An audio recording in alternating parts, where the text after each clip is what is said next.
સાબર dairy ખાતે યોજાયેલી બેઠકમાં સૌથી મોટો નિર્ણય, સાબર ડેરી દ્વારા ભાવ વધારો કરાયો જાહેર। Story report by Jitendra Solanki, Sabarkantha. સુખદ નિર્ણય લેવામાં આવ્યો છે કે 14મી તારીખે જે કંઈ બનાવ બન્યો ડેરી આગળ, સાબર ડેરી આગળ, એ દુઃખદ ઘટના છે। પશુપાલકોને ધીરજ ખૂટી એટલે ભાવફેરની રકમના અનુસંધાનમાં આંદોલનની રૂપે માગણી કરી। માગણીના અનુસંધાને બધું જે કંઈ વાતાવરણ દોરવાનું બગડ્યું એમાં થોડો પશુપાલકોને થોડું સહન કરવાનો વારો આવ્યો, સાબર ડેરીને સહન કરવાનો આવ્યો। એના અનુસંધાનમાં લાંબા સમય સુધી ખેંચવાનું આંદોલન, એટલે જેથી કરીને પરિસ્થિતિ બદલો નહીં ને એનું સમાધાન કરવા માટે આજે સાબર ડેરીના ડિરેક્ટરોશ્રીઓ, ચેરમેનશ્રી, વાઇસ ચેરમેનશ્રી અને અમારા માર્ગદર્શક એવા ઓરા સાહેબ અને અધ્યક્ષસ્થાને અમે આખો જે વિચાર કર્યો કે ભાઈ કોઈપણ સંજોગે સમાધાન કરી અને નિર્ણય લઈએ છીએ। 3 મુદ્દાનું સમાધાન થયું, સમાધાન ઉકેલથી સારા વાતથી આવી કે જેથી કરીને ભાવ ફેર વધારો જે છે એના માટે પશુપાલકોની લાગણી હતી કે ટાઈમસર ચૂકવી જાય, પણ થોડું ભૂલના હિસાબે રકમ ઓછી ફાળવી એટલે સંતોષ ના થયો એટલે માગણી કરી એટલે થોડું ઉલ્લડ થયો। એટલે એ બી કબૂલ થયું કે ભાઈ અમે જે ગઈ સાલ ચૂકવ્યો છે એનાથી 5 રૂપિયા અમે વધારે ચૂકવવાના છીએ। બીજા નંબરમાં અંદર આ આંદોલનના કારણે પશુપાલકોનો પરિવાર જેલ ભોગવવાસી જે જ્યાં છે એ બી એ દુઃખની લાગણી છે, પણ છતાં એ બી બધા આગેવાનોની સંમતિથી હવે નિર્ણય લીધો છે કે ભાઈ એમને છે આજે તો કાલે તો 15 2 દિવસની અંદર જે સરકારની એની કોર્ટ મેટરના હિસાબે જે કંઈ કાયદા કુંચનમાં હશે એમાં નિકાલ કરી અને બહારને કાઢવાની જવાબદારી અમારી બધાના આગેવાનોની છે। અને ત્રીજો કે જે ઝીંઝવા ગામના અશોકભાઈ એ દૂધ પરિવાર ખેડૂત ખાતેદાર ને અનુસંધાનમાં એમને થોડું લાગ્યું કે ભાઈ આવું બન્યું છે એટલે હું એ જરા સહભાગી થઉં માગણીના હિસાબે, થોડુંક દુઃખદ ઘટના થઈ છે એટલે એ બી વખોરી કાઢીએ છીએ અને એમને મંડળને સ્વીકારી લીધી વાત કરી એમના પરિવારને કોઈ લાચાર ના થાય, નિરાશ ના થાય એ પ્રમાણે એમના હાથે વ્યવહાર કરી અને સંતોષ કરવો એ પરિવાર ક્ષેત્રની વાત સાચી છે। બદલ બધા આગેવાનોની શુભેચ્છક મુલાકાત અમે અહીંયા બેઠકમાં અમારી જવાબદારી ભારતીય કિસાન સંઘની છે। અમૃતભાઈ પટેલ પ્રમાણે જે 25 રૂપિયા બાકી છે એ પૈસા અમે ચૂકવવા માટે પ્રયત્ન કરીશું વહેલી તકે। પશુપાલન જે કાચાના ભાવમાંથી જે થતું હોય રિફંડ મની એ પ્રમાણે જે નિયામક મંડળ નક્કી કરે દર વર્ષે અને ગુજરાતના 18 સંઘોની પ્રણાલિકા પ્રમાણે આપણી જે પ્રણાલિકા હતી એ પ્રમાણે આજે નિર્ણય કરી અને પશુપાલકોને ચૂકવવા માટે અમે હર હંમેશા પ્રયત્નશીલ છીએ। અને આ જે વસ્તુ બન્યું છે એ આપણે એક દુઃખદ વસ્તુ છે। આપણો ઉત્પાદક જે પશુપાલક દૂધ ઉત્પાદન કરે છે અને મંડળીમાં દૂધ ટેન્કર લેવા જાય છે અને ઢોળી નાખીએ એ આ દુઃખદ વસ્તુ છે। અને આપણે 14મી તારીખે અશોકભાઈનું એ પણ આપણા માટે દુઃખદ વસ્તુ છે। તો આ રીતે જિલ્લાની અંદર જે અમુક તત્વો જે આ કામ કરે એ ના કરવું જોઈએ અને સરવારે પશુપાલકોની સંસ્થા છે અને પશુપાલકોને જ નુકસાન થઈ રહ્યું છે અને સંસ્થાને પણ નુકસાન સાથે થવાનું છે અને આપણા જિલ્લાની જે માનહાનિ બાળ જે નામ હતું એ નામને કલંકિત થયું છે એ આપણા સૌના માટે દુઃખદ વસ્તુ છે। કંઈ શું કરવાનું આપણા જ ભાઈઓ છે ને, પણ આમાંથી દરેક સભાસદ ભાઈઓ નમ્ર વિનંતી છે પ્રેમપૂર્વક શાંતિથી દૂધ ભરાવે। આપણા જે સામાન્ય માણસો છે એમનો 10 ઉપર જે પોતાના કુટુંબનું ગુજરાન કરતા હતા એ ગુજરાનમાં તકલીફ ના થાય એના માટે અમારું નિયામક મંડળ આજના આગેવાનો જે સવારના 10 વાગ્યાથી આવી અને સમય બગાડ્યો છે એનું સુલેહ રીતે જે સમાધાન કર્યું છે અને એના માટે બોર્ડ પણ સંમત થયું છે। આપણી પ્રણાલિકા પ્રમાણે જે દર વર્ષે જે ચૂકવીએ એ રીતે દરેક સંઘની સરખામણીમાં આપણે ઉતાવળ કરીએ છીએ અને એના કારણે આ વસ્તુ જે બને છે અને અમુક તત્વો જે ઉશ્કેર્યું છે અને એના કારણે ટોરું ભેગું કરીને આ જે બન્યું છે ઘટના એ તદ્દન ખોટી વાત છે। સાબર ડેરી આગળ કમ્પાઉન્ડની અંદર કોઈ જગાએ પથ્થર નથી, કોઈ જગાએ વરેલી નથી, તો આ વસ્તુ આવી ક્યાંથી? તો ઇરાદાપૂર્વક જે કૃત્ય કર્યું છે એવું ના થવું જોઈએ અને આવનાર દિવસોમાં આપણા સૌના માટે એક આ દુઃખદ વસ્તુ છે। અરવલ્લી અને સાબરકાંઠા જિલ્લાના પશુપાલકો માટે આજે બંને જિલ્લાના પ્રમુખશ્રી, આપણા ગુજરાત વિધાનસભાના અધ્યક્ષ શ્રી રમણભાઈ સાહેબ, કિસાન સંઘના પ્રમુખશ્રી, બંને જિલ્લાના માજી પ્રમુખશ્રીઓ, મંત્રીશ્રીઓ, મારા નિયામક મંડળના સભ્યશ્રીઓ અને બીજા ઉપસ્થિત પ્રતિગણ વ્યક્તિઓ સૌની વચ્ચે 3 મુદ્દા કિસાન સંઘને જે પ્રજાના હતા એ 3 મુદ્દાની ચર્ચા કરવામાં આવી અને સાબર ડેરી વર્ષાખરે કેટલો ભાવ આપશે। ચાલુ સાલે દરેકની માગણી પ્રમાણે સાબર ડેરી 960 રૂપિયા પ્રમાણે ભાવ ચૂકવ્યો હતો અને આજના નિર્ણયમાં નિયામક મંડળે જે 995 રૂપિયા ભાવ નક્કી કર્યો હતો એ ચૂકવવાનું આજે બધાની બેઠકની અંદર નક્કી કરવામાં આવ્યું અને બાકીના 25 રૂપિયા એજીએમની મંજૂરીની અપેક્ષાએ ભાવ ચૂકવવાનો આજે નિર્ણય નિયામક મંડળે કરેલ છે. એજીએમ પાસે આપી દઈશું. ચાંદનોડ વાર્ષિક સભા ક્યારે મળશે? એ થોડો સમય લાગશે.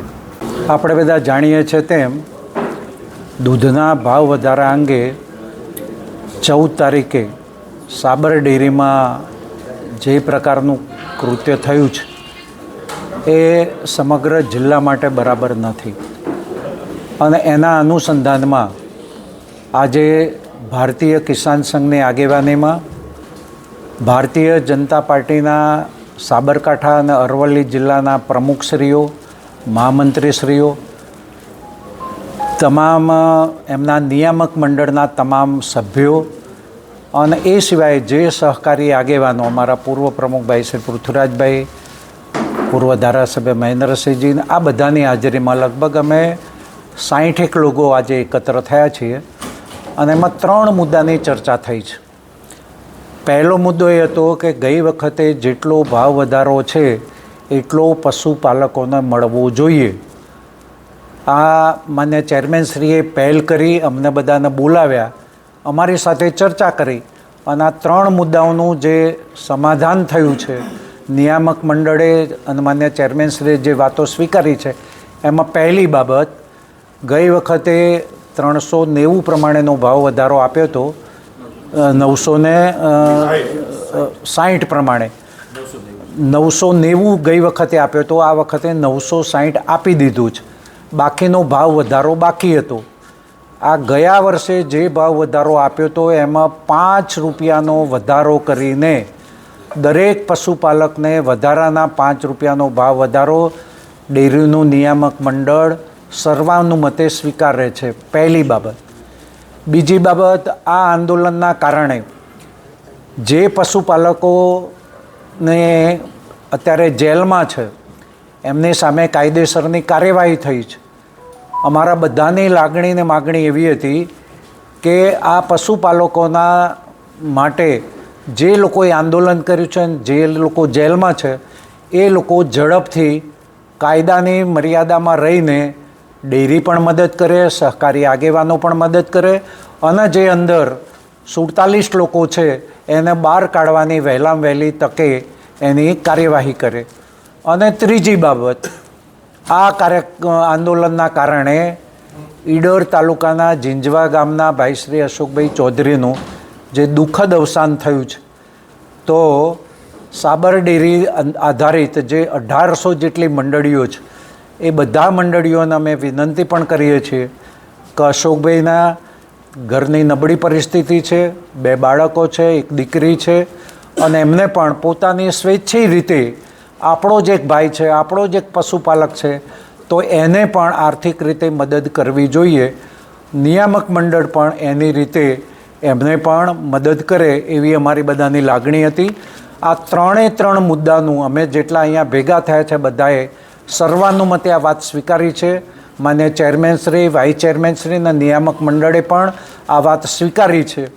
એટલે સાબરકાંઠા અરવલ્લી જિલ્લાના તમામ પશુપાલકોને હું નમ્ર વિનંતી કરું છું કે આપણી લાગણીને જે માગણી હતી આજે સાબર ડેરીના નિયામક મંડળે સર્વાનુમતે સ્વીકારી છે, ત્યારે આવતીકાલથી આપણે નિયમિત રીતે આપણું દૂધ ભરાવીએ. આ ડેરી આપણી પોતાની છે, પશુપાલકોની ડેરી છે. અહીંયા ચૂંટાયેલા માણસ તો આજે છે ને કાલે નથી, એ વારાફરતી બદલાતા જશે, પણ આ સાબર ડેરી આપણી પોતાની છે અને પોતાની ડેરીને નુકસાન ન થાય એ દિશામાં સૌ પશુપાલકો, સૌ સહકારી આગેવાનો બધા જ આમાં સાથ અને સહયોગ આપે એટલી બધાને પ્રાર્થના અને વિનંતી છે. ભારતીય જનતા પાર્ટી અને સરકાર સાબર ડેરીની સાથે છે. સાબર ડેરી જે પ્રમાણેના નિર્ણયો લેશે એ જ્યાં જરૂર પડશે ત્યાં સરકાર પણ મદદરૂપ થશે, ભારતીય જનતા પાર્ટી પણ મદદરૂપ થશે. કારણ કે સરવારે આ વાત પશુપાલકોની છે, ખેડૂતોની છે, કિસાનોની છે અને જ્યારે કિસાન સંઘના આગેવાનોએ પોતાની વાત અહીંયા રજૂ કરી છે ત્યારે બધા મેં પહેલાં કહ્યું એ પ્રમાણે ભારતીય કિસાન સંઘ, ભારતીય જનતા પાર્ટી, સાબર ડેરીનું નિયામક મંડળ અને સહકારી આગેવાનો આ તમામે નિર્ણય કરીને એક સુખદ ઉકેલ આવ્યો છે. સૌ પ્રજાજનો, સૌ પશુપાલકો આ વાત સ્વીકારીને આપણી આ ડેરી છે એને વધારે મજબૂત કરવા માટે આવતીકાલથી નિયમિતપણે આપણે જે કામ કરતા હતા એ કામમાં ડેરીમાં દૂધ ભરાવે. અને બીજી વસ્તુ, અત્યાર સુધીમાં જિલ્લામાં રાજ્યમાં 18 દૂધ સંઘો છે અને એ બધા લગભગ ઓગસ્ટ સપ્ટેમ્બરમાં આ દૂધનો ભાવ વધારો આપતા હોય છે. 18માંથી 2 દૂધ સંઘો છે, સાબરકાંઠા અને ખેડા, એ 36 આપતા હોય છે. એટલે અમે વિનંતી પણ એવી કરી છે કે ભાઈ તમે અત્યારે ભાવ આપો અને પછી ભાવ વધારાની વાત બાકી રાખો, એના કરતાં તમારું ઓડિટ થઈ જાય, તમારી વાર્ષિક સામાન્ય સભા થઈ જાય અને પછી જ્યારે પણ નાણાં ચૂકવો ત્યારે એક સાથે આ નાણાં ચૂકવો એવું તમે જે તે વખતે તમારા નિયામક મંડળમાં તમારી વાર્ષિક સાધારણ સભામાં નિર્ણય કરો કે જેથી આજે જે પરિસ્થિતિ ઉદ્ભવી છે એ ભવિષ્યમાં ક્યારેય ન ઉદ્ભવે. અને એ વાત નિયામક મંડળે પણ સ્વીકારી છે. ફરીથી અહીંયા જે હાજર રહ્યા છે, પોતાનું યોગદાન આપ્યું છે, એ બધાનો હૃદયપૂર્વક આભાર માનીએ છીએ. અને વિશેષ કરીને પશુપાલકો જે લોકો અત્યારે જેલમાં છે, મિત્રો અને ભાઈ શ્રી અશોકભાઈના પરિવારને, આ બધા જ આપણા છે, આ બધાને સાથે રાખીને ચાલીએ. ડેરી આપણી છે અને ડેરી સમૃદ્ધ બને એ દિશામાં બધાનો સાથ અને સહયોગ મળે એટલી પ્રાર્થના અને વિનંતી. બધાનો ખૂબ ખૂબ આભાર. ધન્યવાદ.